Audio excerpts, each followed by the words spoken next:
What's up, everybody? Welcome back to the Blue River Bow Hunting Podcast, episode 111. Dylan, it's been a couple weeks, man. It feels weird to be back behind a mic again. It does, especially with no turkey down. So Yeah, that that's makes it unusual. really rough. It wasn't for the lack of trying, though, man. We put some miles in. I think total I was just under 20 miles in 2 weekends with you down there. Yeah. I had 24 the first 3 days, and then I feel like this is the most I've hunted ever as far as like consistent in the woods. I think I've hunted probably, it's embarrassing to say, but 5 to 6 days a week. I mean, since All right. it's open. So with nothing, which I've had extremely close encounters and it's been super good, but I've just not sealed the deal yet. Well, I've heard you mention it a couple times, and I think I even brought it up last episode with Joey Bell.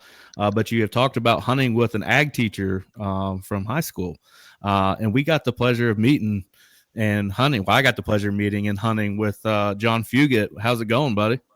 Oh, it's going well. Appreciate letting us come hunt with you the other night, man. It was pretty. I always love meeting new people and kind of seeing the styles of how they hunt, and the property that you were hunting was incredible to hunt as well. Yeah, it's really a joy to be able to have a place like that to be able to commune with nature. Absolutely. But for somebody that doesn't know you, buddy, introduce yourself a little bit.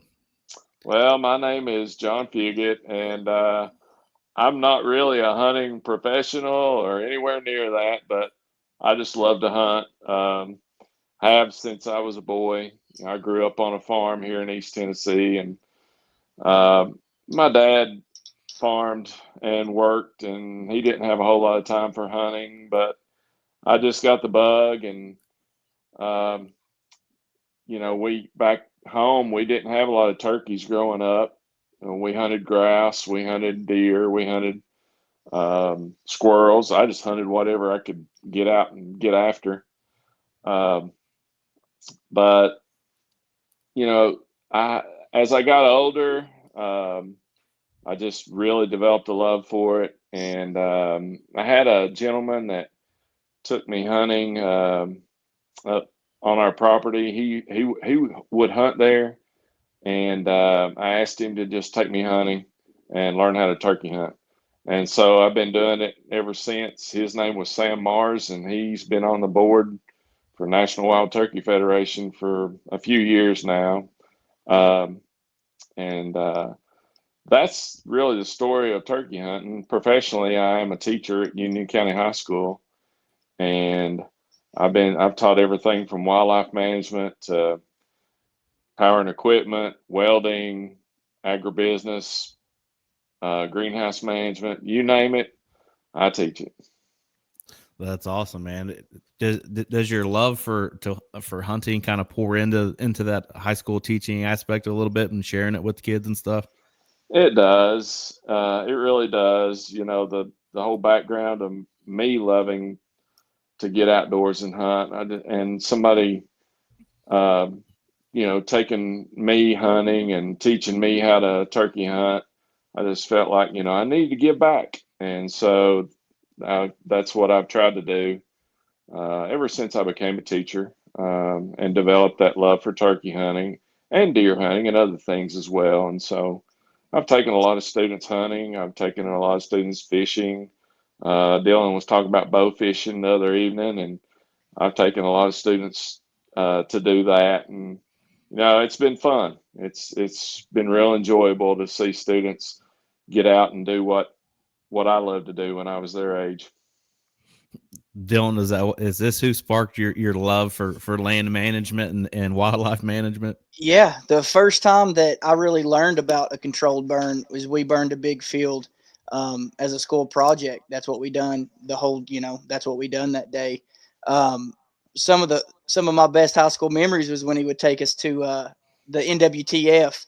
You're talking probably 2009, so it was a different time than it is now. He would just take us down there, and some kids just wanted to go to say they were going to Nashville, but then they were exposed to everything, and then that sparked it. So just little things like that, just the cool field trip to Nashville kind of got some. I know of some kids that got into it just because of that, and growing up, my dad didn't turkey hunt, but Fugate offered to take me, and we chased birds all over the place while I was in school, and I learned a lot, and I mean it stuck with me, and when we hunted that one property up on the top, I stopped and I was like, man, me and Fugate got on some birds right here, and there was a bearded hen I could have shot, but I didn't. Then I was like, got on some jakes and I didn't. And then I was like, yeah, there was a tom working and we waited.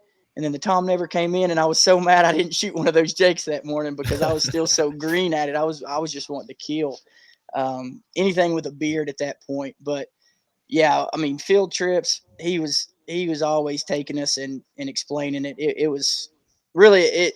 A lot of kids still, even I showed Brett a text from the neighbor that I talked to you about, and he was like, "Oh man, you're hunting with Fugate." He took me on my first muzzleloader deer hunt. Like it's just around here. If you're not into hunting, Fugate would help you get into it. I mean, that's pretty cool. I mean, I live in the country now, but I didn't necessarily grow up here. I never had a teacher or anything like that that was into it. Or I mean, I was in a pretty metropolitan type of area before moving out here to the country in high school, and we never really had that. And I got to take ag when I first moved here, and I was so green to like all that kind of stuff. You know, they're like, we're talking about swine today. I'm like, what is swine? You know, I mean, that's laughable now because I know all about that kind of stuff and got the opportunity to work on farms with kids and stuff like that. But I never really had an influence in that area growing up on anything like you got. I mean, that's a pretty special thing, man, to have somebody Oh like yeah, that. yeah. I'm super thankful for it. Like the controlled burn, learning about that, or just there wasn't just a school aspect. There was a woodsmanship that was learned and that you could just see. And I think it's helped a ton of people that he's taken hunting. And you won't catch anybody saying anything bad. That's for sure. That's awesome, man. Talk about your season so far, John. I know you don't have any tags left, do you? I tagged out in Tennessee for sure. It's been a good season. Um, you all aren't coming through my headphones now. Can you still hear me? Yes, sir. Yeah. We can hear you. Okay. Um, so yeah, I had a buddy of mine that I was a good friends in college with. We were in we roomed in the same dorm, and he just lost his wife in December. And we've turkey hunted before, and I thought I'll just get him to come up here, and maybe that'll help get his mind off things, and we can reconnect. And so he came up opening day. We went crappie fishing the evening before because he's a big crappie fisherman. But then we went opening morning and had a pretty good place up there above the lake, and we got out and got some birds to work, and we doubled up on a couple of nice toms that opening morning. Then I decided to go out the next day. I don't normally hunt on Sunday, but I thought, well, they're really working pretty good right now. And those birds that we killed opening morning, I felt like that wasn't much of a challenge. So I decided to go all nature on them and use my woodsmanship. So I got out in the afternoon. It's about 4 o'clock when I got in the woods and worked my way around. Just kind of eased around through the woodlot I was in. Got up in the woods, and I walked up on one. It didn't see me. They were feeding.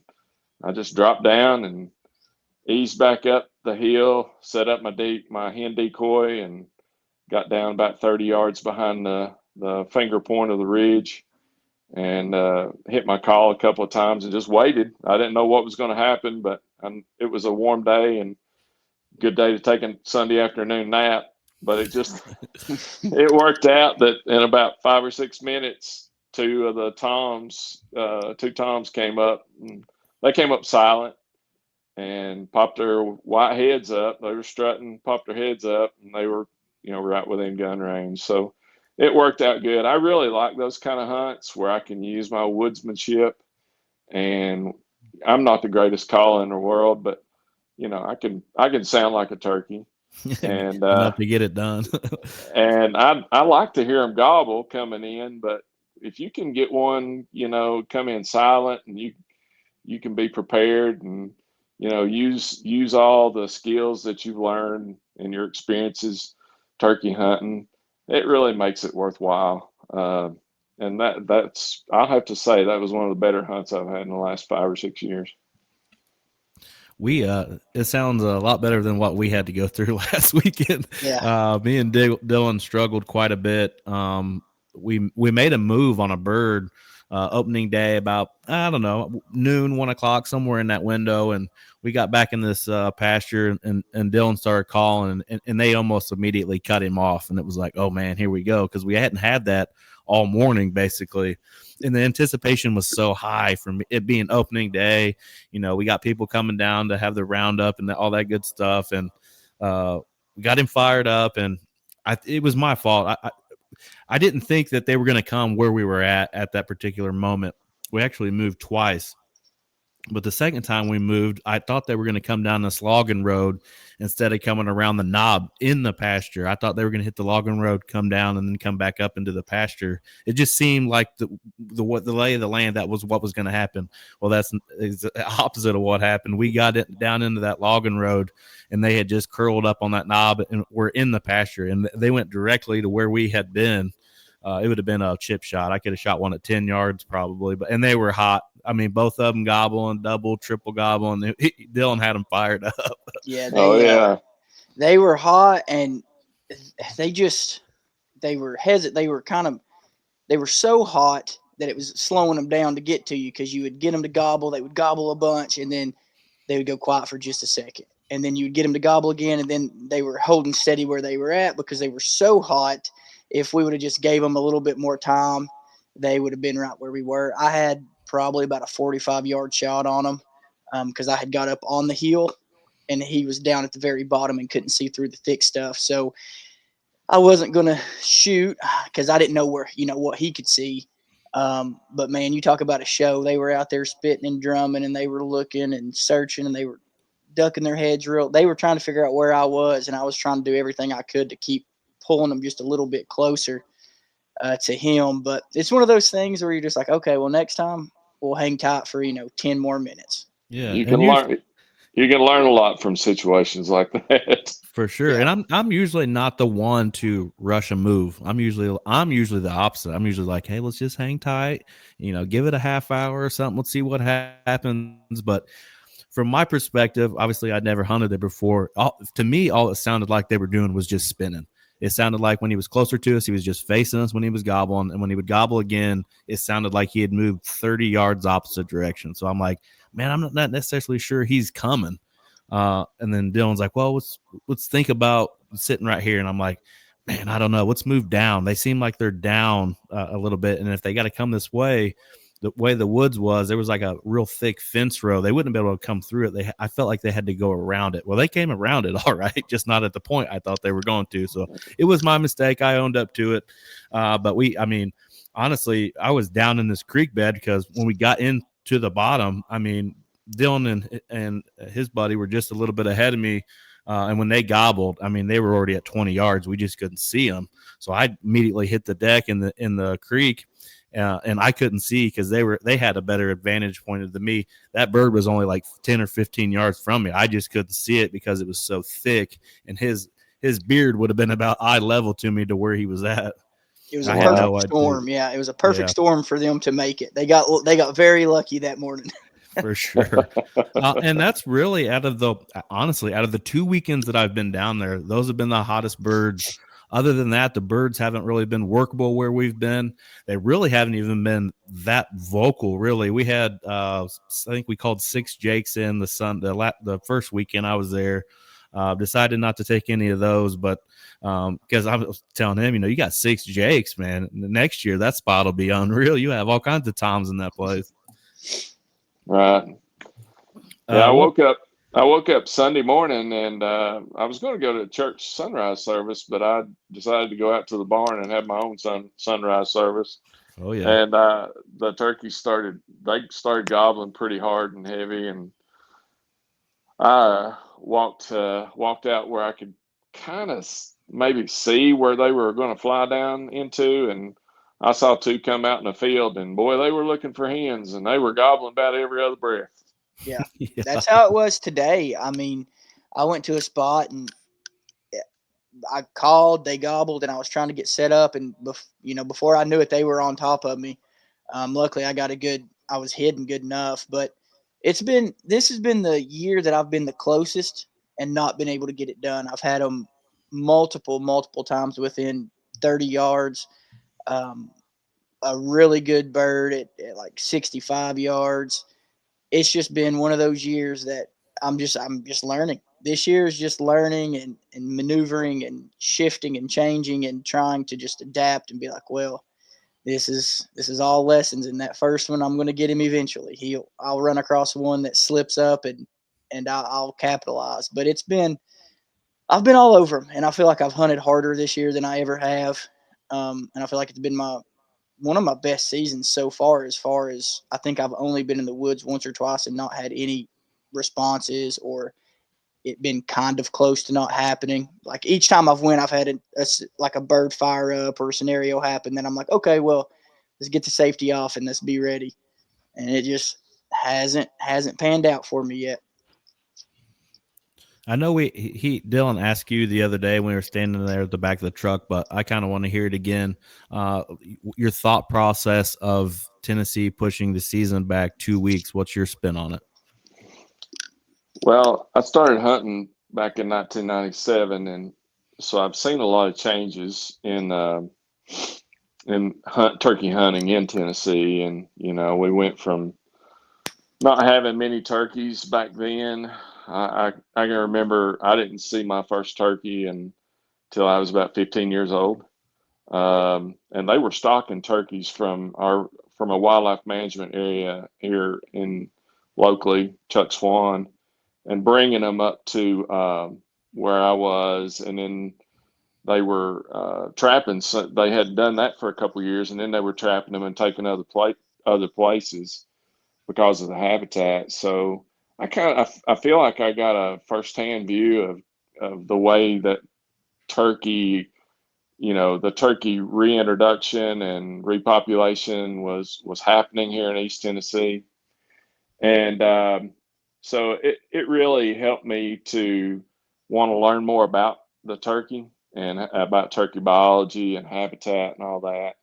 And so, as we went into the 2000s, we had a lot of turkeys in the from 2000 to 2010. I mean, that was some of the best years that we've ever had around here. We had a 4 turkey limit, and we could hunt in the fall and kill a turkey in, like, if you could go, like, there's 95 counties in Tennessee. You could kill 95 turkeys in Tennessee in the fall if you wanted to, because you were allowed one per county. But it was good time. There weren't as many predators. Um, there, it was just the habitat was really good. But I think what happened was that a lot more people got involved in turkey hunting, and a lot fewer people got involved in trapping and doing things like that. And just not just turkey hunting or deer hunting, and not the other things that had been helping in the past as far as the habitat goes. So the predators caught up with the turkeys, and the numbers, they went down. You knew it was going to happen. There were more nest predations with skunks and raccoons and possums and things, and then you have bobcat. I've seen a whole lot more bobcats since 2010 in this part of the country, and coyotes have always been here, but um, I just seen an increase in predators, and I'm not saying that's a bad thing. It's really good to have diversity in wildlife. But when you think about the turkey itself, going back to your original question, those turkeys need the opportunity to be able to breed without being interrupted, and to be able to nest without being pushed by predators and hunters. You know, we're predators too. So if they can get that first couple of three, it really starts middle of March. And if they can get that from middle of March to the middle of April, where they can breed, where some of those hens can go off and nest, I really think it is going to help the population. And so I'm interested to see what the biologists research come up with. I know they're tagging turkeys in Chuck Swan now to kind of see how the numbers are going there. They're doing a lot more research. I've going to the NWTF convention, we learned about some of that nest predation and really how wet weather had a really big effect on turkey nests. And, from 2018 through 2021, that was some of the wettest years that we'd had on record here in East Tennessee. And I think it had an effect. So I'm for pushing it back. And I'm for reducing the limits. Anything that's going to give the turkey a chance against all the things that are going against it in nature. And I guess, just being as old as I am and thinking back to those days when I didn't, like I said, didn't see a turkey till I was 15 years old.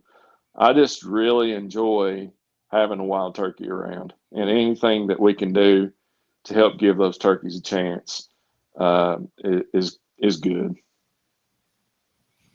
I kind of have grown up through something similar here in Indiana, but with the deer. When I first started deer hunting, there was a 2-buck limit. And then when they reduced it down, I can't remember what year exactly they reduced that down, but to having just killed 1 buck per year per state for the whole state, it drove the quality of those bucks here in Indiana from seeing, you see good ones here and there, but when people really have just that one tag to burn, they really hold off, and you start seeing some of these 5 and 6 year old bucks that just get, monstrous around here from all the ag. I can see how something like that can be pretty similar, kind of watching the wild turkey ups and downs, really, even there in Tennessee. Mm-hmm. It's been something to watch, and watching how the professionals have tried to manage it. Some things they've done that have not been so good. I don't think the 4-bird limit was and the liberal fall limits was really that good for turkeys. But at the time we had a lot of birds, and Yeah. But they didn't pull the trigger quick enough to reduce those limits. So we've got more hunters in Tennessee right now, and I looked at the numbers that the NWTF put out last year on the number of turkeys that had been checked in, the harvest report for the states. And correct me if I'm wrong, but I think Tennessee was number 1 in harvest numbers last year. Yeah, it's kind of a central location for a lot of, we've got so many other states that touch us that people can hop straight down, and we've got so much public land that I know boys from Kentucky that'll fill their tags, and then they jump down here with their boat, and they're chasing, on TVA land that nobody else can walk to. They're taking these boats to, and they're getting on birds that haven't had any pressure, or they have been pressured to that point. And a lot of Georgia guys coming up. So yeah, I can see Tennessee, as much public land as we have and opportunity, I could definitely see people just rolling in. Last year we didn't have as many out of towners that we had this year, but next year you're looking at probably 20 to 30 just in this area that I can say are coming just to come down here and do the turkey roundup and what like kind of what we've built. So yeah, the out of state stuff I have definitely seen kind of not only for turkey but deer too is picking up. Mm-hmm.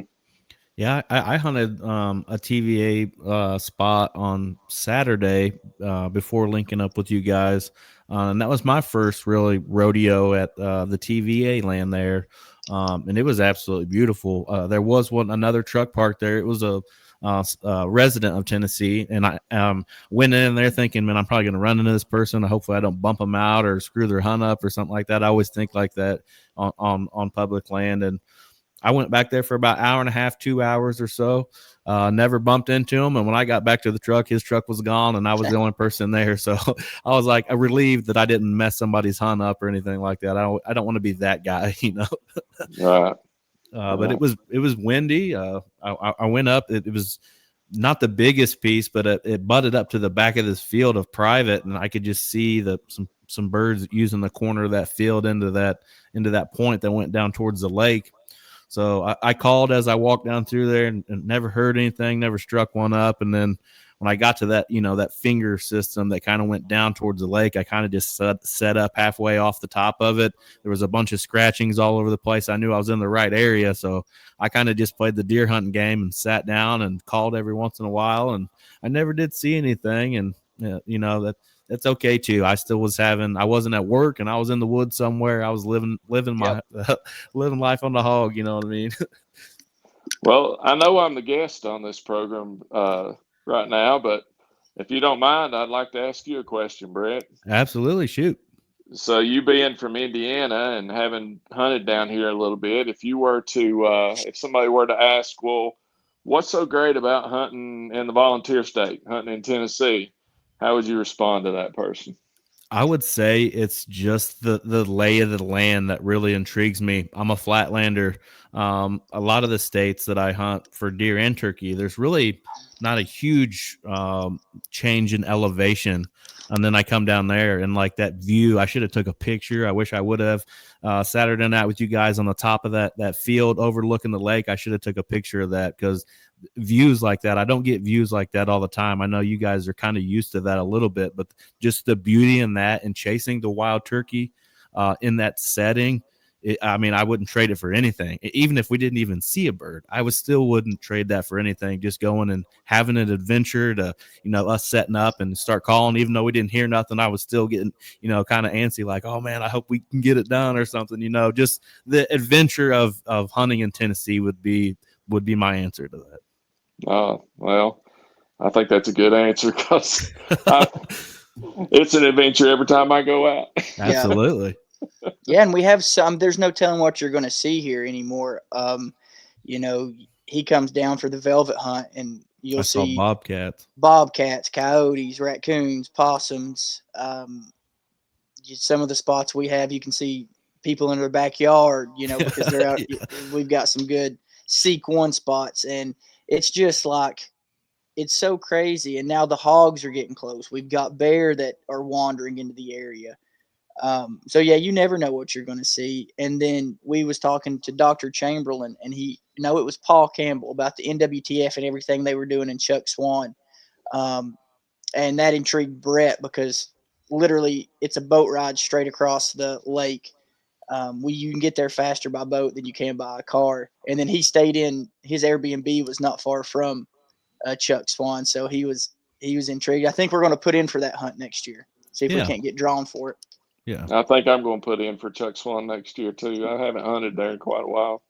I've not been there since you took us in high school. Oh yeah, yeah. Did we push that tree with the bus? Is that we did? You were on? Yeah. We moved the tree with the school bus. That's awesome. Have you chased a lot of birds down there on public land, or basically everything you do is on private? Most of what I have done in my later years has been private land. Mm-hmm. When I first started hunting, I went. Some of the guys that were mentoring me, they took me on public land. Some of it up on above Middlesboro, Kentucky, but it was still Tennessee. We went to old reclaimed strip mines and places like that, and we heard a lot of birds.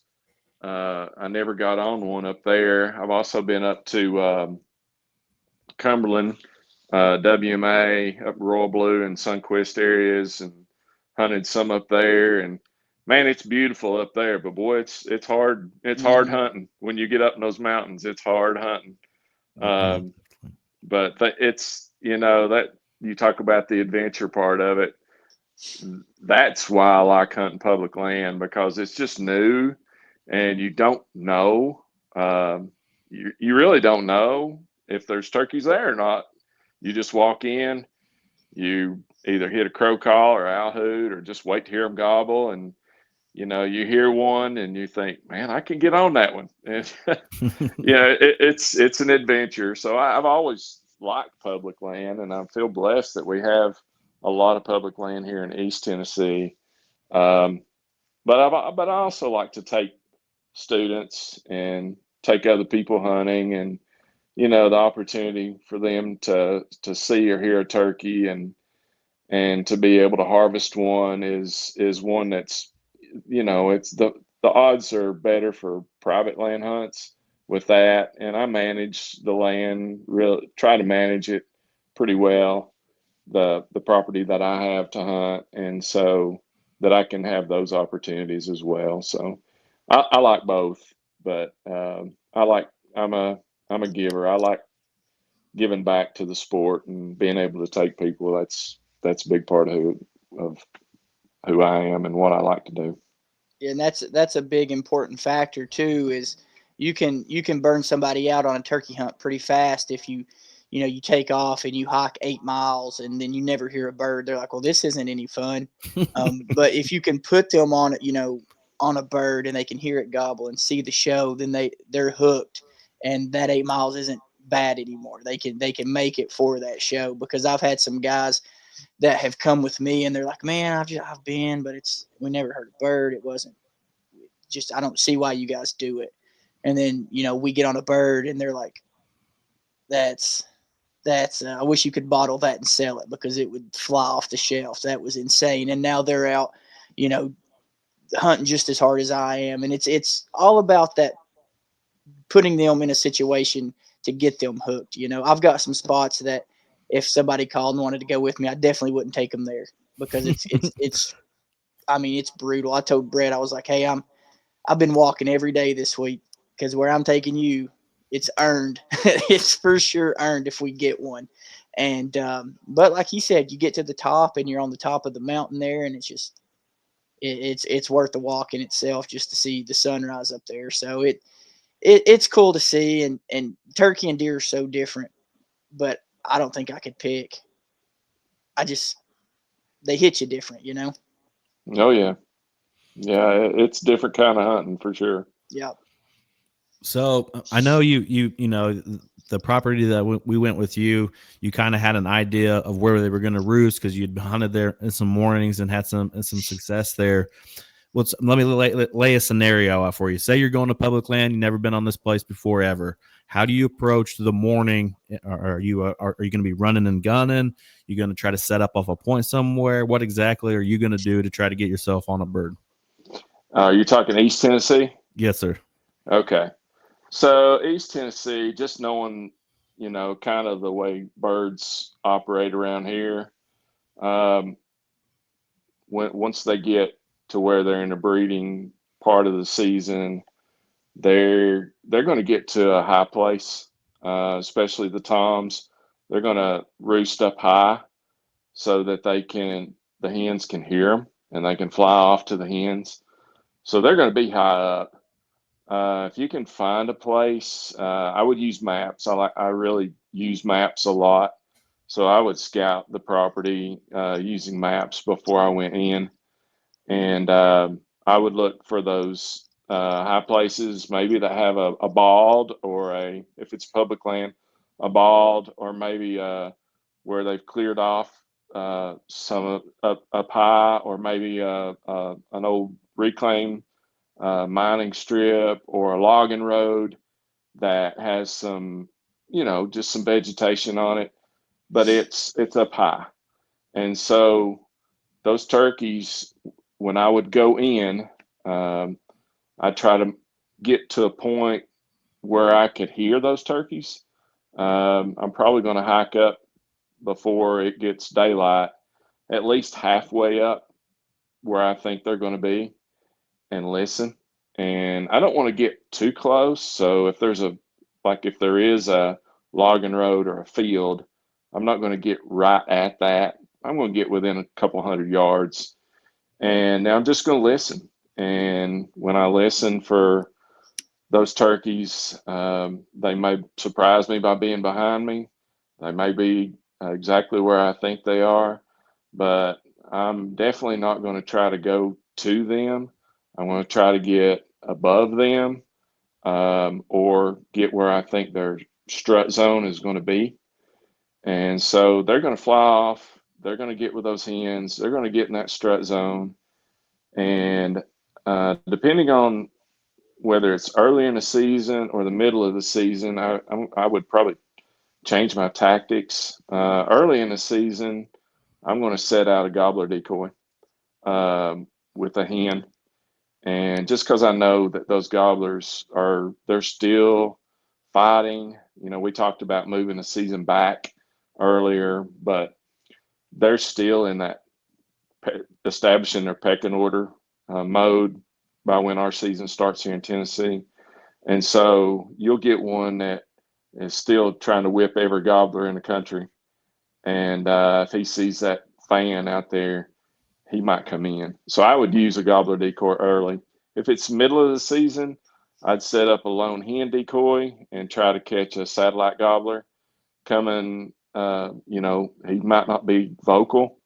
You'll hear the boss gobbler probably somewhere up there, and then you might hear one that's way off somewhere else. And so what I'm going to try to do is just get on an even plane with that boss gobbler, set up a hen decoy, and just wait. And probably about mid-morning, what that satellite gobbler might come in from behind me or beside me, and try to get on that hen the boss gobbler's not going to get with, because he's already got the hens with him. So that's kind of the scenario I would play early to mid-season on public land around here.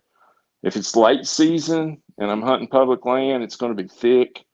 I'm going to try to find a pasture field or some kind of opening. I want to try to find a water source, and just kind of set up. And it may be, I'm going to try to find the gobbler by getting there early in the morning, because I don't know if they're there or not. But if I hear one gobbling early in the morning, I may not kill that bird until noon or the afternoon. But the hens are going to go to nest. He's still in breeding mode. He's going to be looking for hens. And there have just been so many times that if you just be patient and wait, maybe take a nap, enjoy the weather, enjoy the woods, and then around noon, 1, 2 o'clock, start calling about every 20 minutes. That big boss gobbler might come in and you kill him. I've done that a lot of times with birds that were just really, really mature gobblers. What do you think about such big changes in weather? Like the first opening weekend when I was there, it was 32, 34 degrees, somewhere in there in the mornings. And then Monday morning, it got up to the low was in the 60s.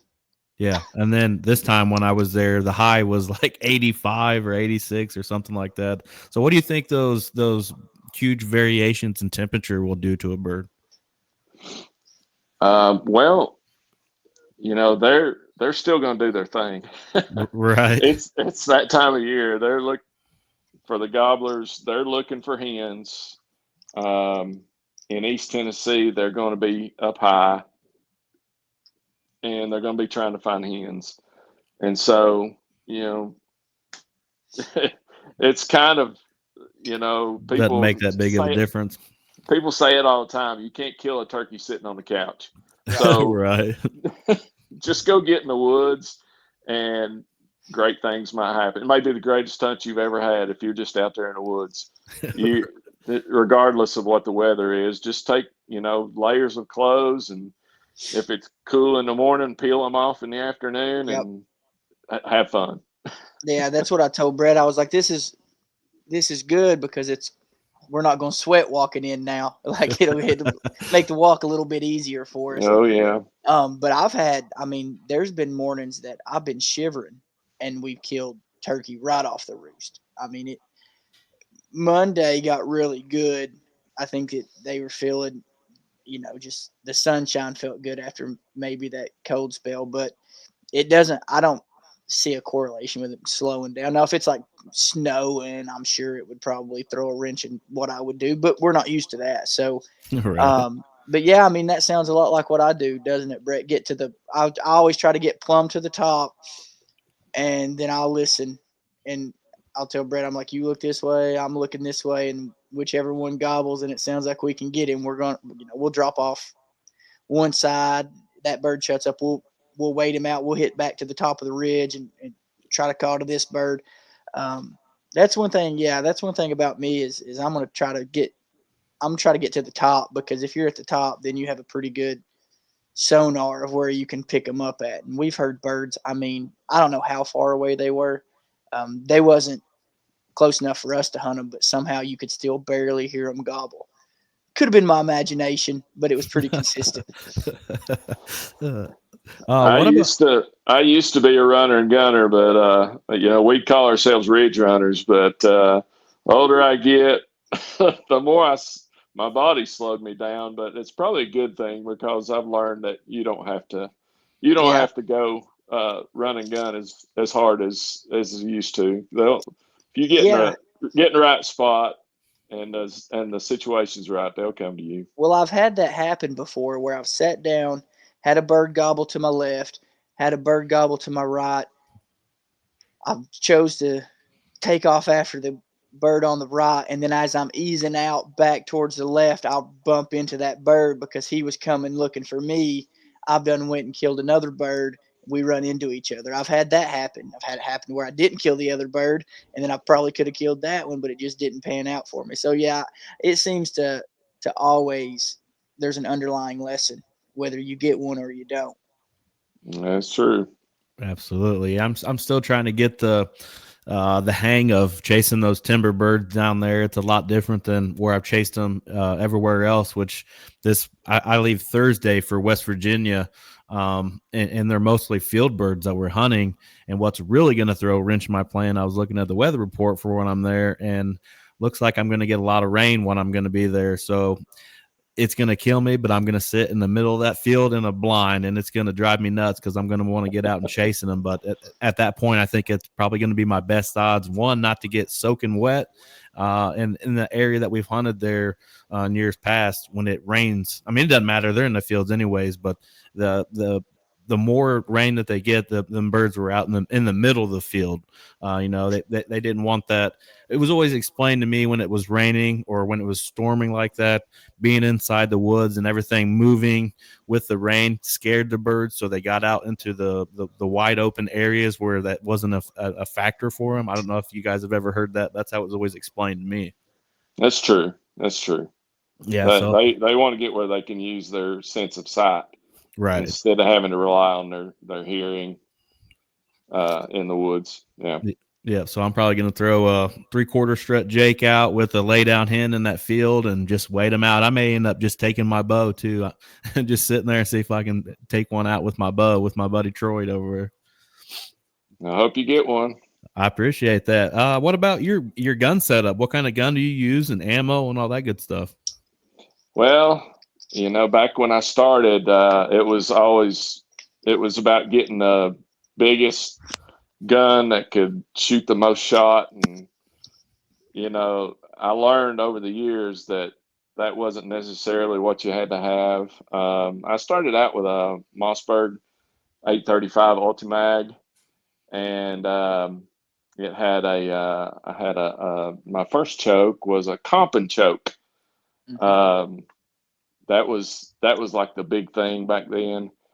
And man, I read in an article one time that setup that I had was probably the worst on your body than any setup you could have with a I three and guarantee it. 3.5 inch shell. Yeah. Little Wally Whopper. Oh, it would just knock you down, kick you so hard. But I killed a lot of birds with it, and then I just started going to 3-inch shells.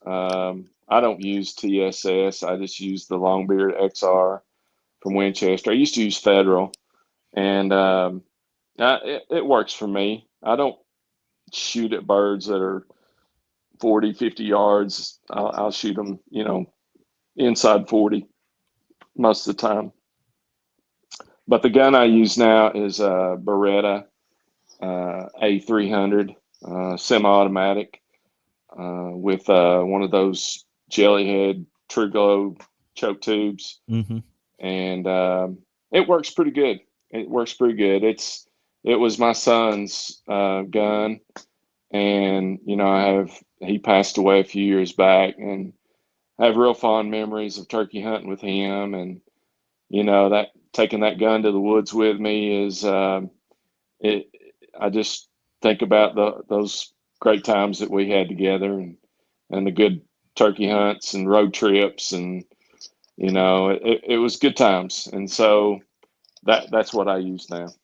That's awesome, man. It's like a part of him's there hunting with you.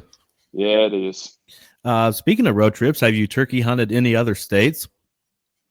I have. I've turkey hunted South Carolina, and I've turkey hunted Virginia, but mostly just Tennessee. I've killed turkeys in South Carolina and in the Low Country. And you talk about a different kind of hunting. Right. That's certainly a different kind of hunting. No, it was down just about an hour back inland from Charleston, and there's a lot of swamps and Carolina bays, and the turkeys roost in those swamps, and man, it's beautiful. It's just gorgeous getting down in those swamps and hearing those turkeys gobble up and down the swamp. And there's little hills that you can get on, so I use that to my advantage. Try to find the oak flats and things like that. And so, if you know what a turkey's going to eat, if you know where they like to get to strut around to breed and things like that, then you can just about go anywhere and have success. Just kind of knowing more about the wild turkey. And so going to different states, I know there's a lot of differences in terrain, but a turkey still got to eat. They're still going to be following those hens. Hens are going to go in the middle of the day and dust. So if you can find a dusting area, it doesn't matter if it's flat land or if it's a swamp or if it's up in the mountains. You find those dusting areas, the hens are going to come to that every day, and eventually you'll get a turkey if you keep hunting there. So there's things about turkey hunting that you just learn through the years, and that you can, doesn't matter what state you're in or what terrain you're on, that you can use that. Have you had any inclination into chasing a grand slam or anything like that?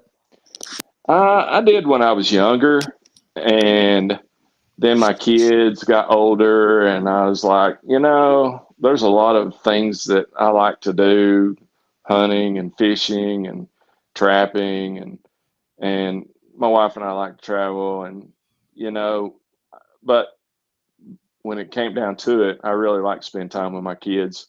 And so I just made a choice that I was going to spend most of my time here. If it was time away from home, I was just going to do it close to home. So yeah, I've thought about it and thought it would be pretty good, but knowing what I know now, I think I made the right choice. Yeah, sounds like you did. Youth hunting. Talk about like, I know we've touched on it a little bit, but taking kids who have never hunted and just being with the youth and kind of passing that torch of being an outdoorsman to some of these younger kids. It takes patience. Yeah, for sure. Kids these days, they want instant success, and I think you have to prepare them for the letdown. So if I have a kid approach me, like I've had a young man approach me. He's a senior in high school this year, and he just wanted to learn how to turkey hunt. And so I said, just call me back around 1st of April, and we'll go and we'll do a little scouting. And so he did.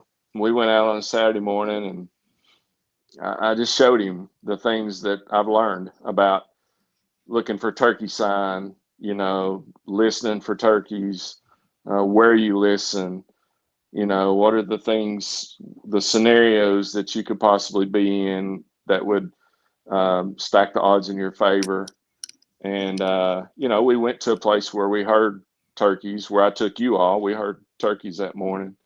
But then we went to another place and we didn't hear any gobbling, but I showed him, I said, here you've got this pasture field and you've got these cow piles down here that the turkeys, you can see where they've been digging in them. And there was actually a dropping in there. And one of my buddies said, well, you need to make him eat one of those droppings. I said, no, I'm not going to do that to him. But I showed him the difference. And, I don't know if he'll remember it or not, but those are just the things. If a student wants me to teach them to hunt, I'm not just going to take them out there and put them in a blind and call in a turkey and let them shoot it. I want them to get the full experience. I want them to understand that those turkeys really have a special place in our heritage here, and it's being able to go out and hunt, the tradition of hunting, and being able to manage and understand, the wildlife and the things in nature around us is important. There's a whole lot more to hunting than just getting out there and chasing whatever you're chasing. Mm-hmm. The animals deserve our respect.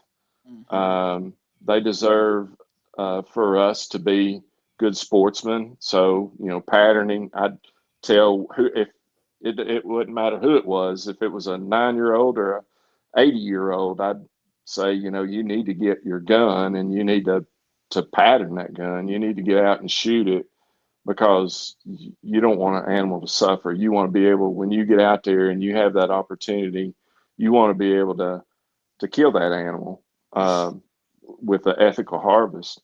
And, so there's a whole lot more that goes into it. It seems like more and more, especially with social media, more and more young people, they want to be able to harvest one so they can brag about it.